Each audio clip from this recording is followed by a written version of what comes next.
कर्नाटक के उडुपी में हिजाब पहनने को लेकर शुरू हुआ विवाद बढ़ते हुए यहां तक पहुंच गया कि मंगलवार को राज्य भर के स्कूल कॉलेज 3 दिनों के लिए बंद करने पड़े।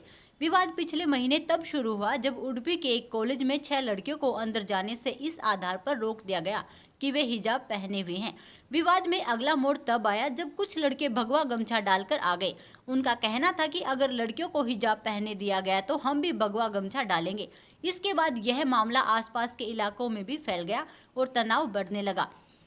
ध्यान देने की बात यह है कि एक शहर के एक कॉलेज का एक छोटा सा मामला जो थोड़ी सी समझदारी से सुलझाया जा सकता था, न केवल एक महीने तक जारी रहा बल्कि फैलते हुए पूरे राज्य में इतने बड़े बवाल का कारण बन गया।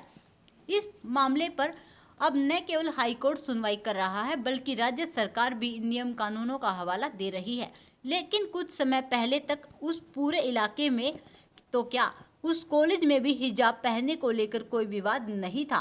अचानक ऐसा क्या हो गया कि बीजेपी विधायक की अगुवाई में चलने वाले उस कॉलेज में मुस्लिम लड़कियों को हिजाब पहनने से रोकने का नियम लागू करना अनिवार्य हो गया।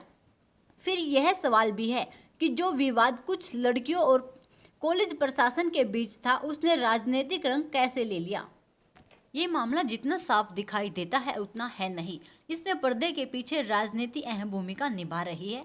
इस इलाके में बीजेपी और पॉपुलर फ्रंट ऑफ इंडिया की राजनीतिक शाखा social democratic party of India के बीच चलने वाली रस्साकसी ही इस विवाद के मूल में है। हिजाब के समर्थन और विरोध में प्रदर्शन कर रहे लड़के लड़कियों को एसडीपीआई की स्टूडेंट विंग सीएफआई और बीजेपी की स्टूडेंट विंग एबीवीपीआई का समर्थन हासिल है, मगर दोनों के बीच राजनीतिक वर्चस्व की इस लड़ाई का नतीजा यह हुआ कि जिन बच्चों को आपस में मिलजुल कर पढ़ाई पर ध्यान लगाना चाहिए था, वे पहनावे के आधार पर एक दूसरे को विरोधी और दुश्मन की तरह इस तरह देख रहे हैं।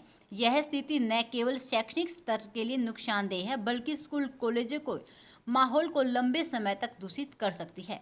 हालांकि मामला हाईकोर्ट में है और जैसा कि हाईकोर्ट ने कहा कि इसके कानूनी पहलुओं पर बड़ी बेंच सुनवाई करेगी, लेकिन इस बीच सरकार और कॉलेज प्रशासन को अपने स्तर पर मामला जल्द से जल्द सुलझाने की कोशिश जरूर करनी चाहिए।